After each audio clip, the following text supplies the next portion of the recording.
Canada के अंदर आप इन्वेस्टमेंट प्रॉपर्टी के साथ कितने पैसे बना सकते हैं, कितने की होती है, मैथ किस तरह काम करता है। तो आज हम इस चीज़ के बारे में बात करेंगे। बेसिकली मैं आपको लेकर आया हूँ एक मेरी प्रॉपर्टी के अंदर। अब इसके अंदर आप ये समझें कि एक तरह से दो स्वीट्स हैं। एक प्रॉपर्टी है जिसके अंदर दो लेवल्स हैं। तीन लेवल्स हैं टोटल में, बट फर्स्ट टू लेवल्स जो है वो आप सेपरेटली रेंट हैं और रेंट कर सकते हैं। और ये जो बेसमेंट है ये बेसिकली आप सेपरेटली रेंट कर सकते हैं।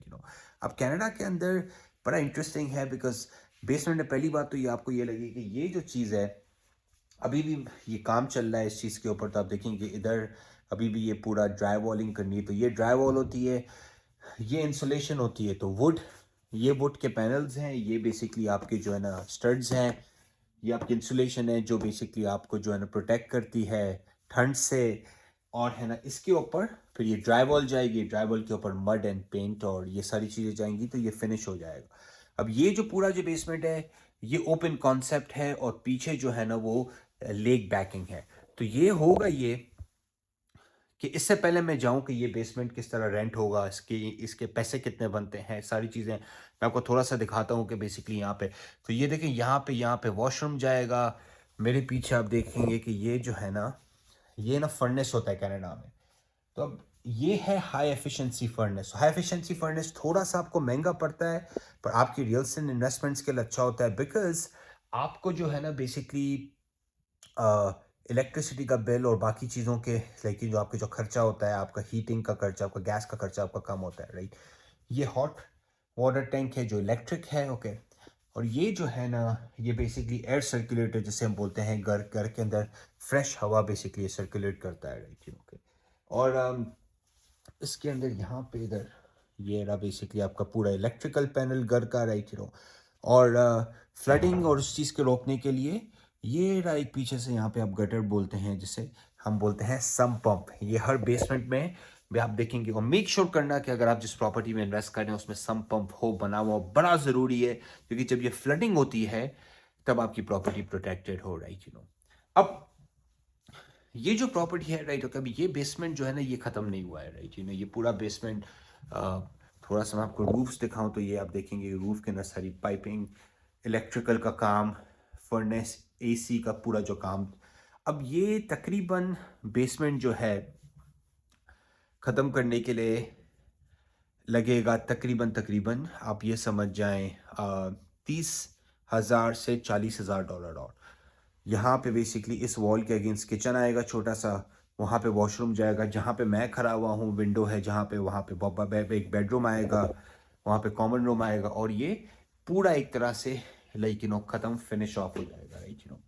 मैं आपको थोड़ा सा पीछे की बताता हूँ और फिर हम थोड़ा सा मैथ के बारे में बात करते हैं कि भाई पूरी मैथ काम किस तरह करती है। तो अब ये देख सकते हैं कि ये पूरा जो है पीछे लेक है, बहुत beautiful, it's a beautiful green spot. Right, और इसके अंदर जो सर मैंने आपको बोला कि टोटल में जो है वो बेसिकली तीन टोटल में फ्लोर्स हैं। तो होता ये है कि पीछे जो आप देख सकते हैं कि दो फ्लोर्स ऊपर, दैट्स अ सेपरेट आप उसको सेपरेट रेंट कर सकते हैं और बेसमेंट को आप जो है ना वो सेपरेट एक तरह से रेंट कर सकते हैं। अब इधर जो है बेसमेंट की और हम पूरी प्रॉपर्टी की जो है ना मैथ के बारे में बात करेंगे कि भाई कितना पोटेंशियल है इनकम का। हाँ, अगर आप इन्वेस्ट करते हैं तो कितने की प्रॉपर्टी आपको मिलती है इस तरह की। और है ना नंबर्स, नंबर्स क्या है भाई, तो अब उसके बारे में हम थोड़ा सा बात करते हैं। तो मुझे एक मिनट दें, मैं थोड़ा सा सेटअप कर लूँ।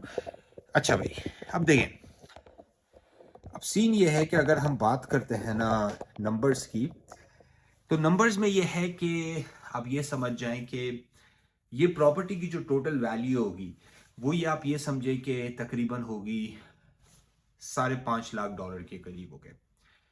अब थोड़ा सा आपका 15-20 हज़ार डॉलर का बाहर का खर्चा है, बेसमेंट का खर्चा है, आप ऑल इन लगा लें ये $5,75,000 की। ओके, अब $5,75,000 में आपका ये प्रॉपर्टी की कॉस्ट है।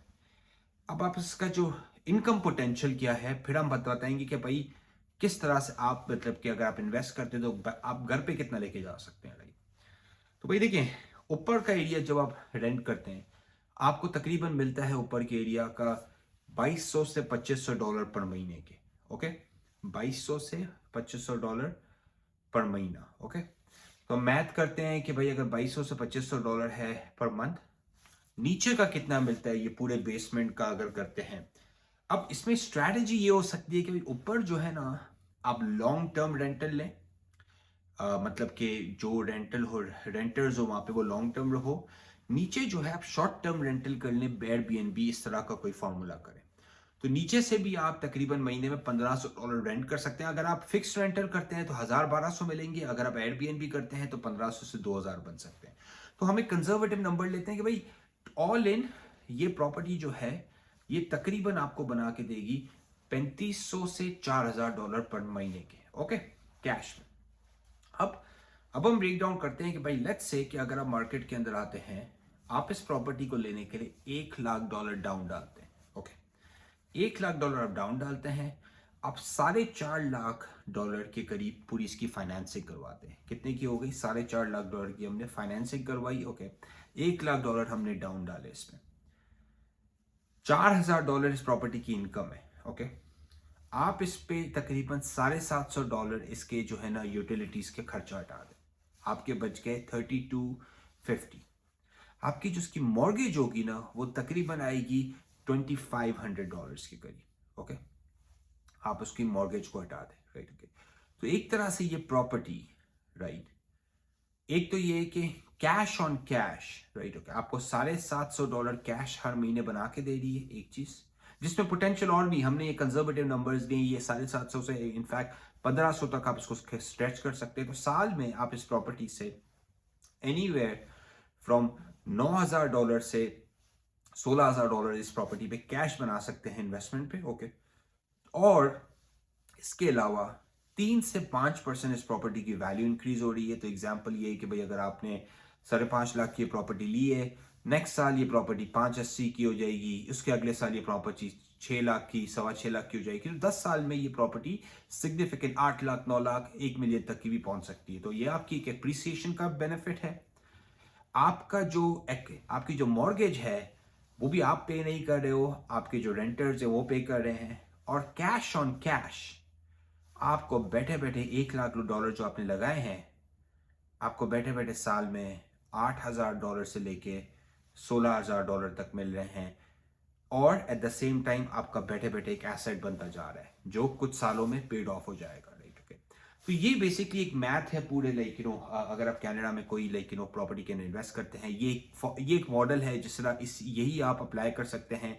ये एक तरह से 2 यूनिट है, आप 4 यूनिट ले सकते हैं, आप 6 यूनिट ले सकते हैं, आप मल्टी फैमिली में जा सकते हैं, 12 यूनिट 24 यूनिट तक जा सकते हैं, राइट। इससे ज्यादा भी जा सकते हैं। बट पॉइंट इसके, अगर आप सही प्रॉपर्टी लें, आप उसको सही तरह से मैथ करें, आप उसके फाइनेंशियल प्रोजेक्शन सही तरीके से करें, तो this can be a really really profitable business for you. और आप कर भी ये सकते हैं कि आप करें ये कि हर 2 से 3 साल 5 साल में आप प्रॉपर्टीज बाय करते जाएं। तो नेक्स्ट 15-20 ईयर्स के अंदर आपका एनीवेयर फ्रॉम 10 to 20 प्रॉपर्टीज का एक तरह से पोर्टफोलियो हो सकता है। तो आप इमेजिन करें कि रिटायरमेंट के अराउंड या आपके बच्चों के लिए आपने ऑलमोस्ट 5 से 10 या 15 से 20 मिलियन डॉलर का एक एसेट खड़ा कर दिया है, राइट। ओके, तो अगर उन्हें जिंदगी में कभी काम ना भी करना पड़े तो आपने उनको सेट कर दिया है, राइट। क्योंकि इतने एसेट्स आपने बिल्ड कर लिए प्रॉपर प्लानिंग के थ्रू। तो कनाडा के अंदर ऐसी बहुत सारी अपॉर्चुनिटीज हैं प्रॉपर्टी इन्वेस्टमेंट के around, right, because growing country है, ग्रोइंग इकोनॉमी है, इमिग्रेशन बहुत हो रहा है, राइट। आप भी सुनते होंगे कि भाई हाउसिंग यहाँ पे एक मेजर चैलेंज है, राइट। तो अगर आप कनाडा के अंदर रियल स्टेट के अंदर इंटरेस्टेड हैं इन्वेस्टमेंट्स करने के लिए, इस तरह की आपको अपॉर्चुनिटीज चाहिए जो आपको कैश ऑन कैश बना के दें, तो आप हमें कांटेक्ट कर सकते हैं, right. There are amazing opportunities in the market. सही तरीके से लोकेशन को थोड़ा सा समझें, फाइनेंस को समझें, नंबर्स को समझें, और फिर डेफिनेटली इन्वेस्ट करें।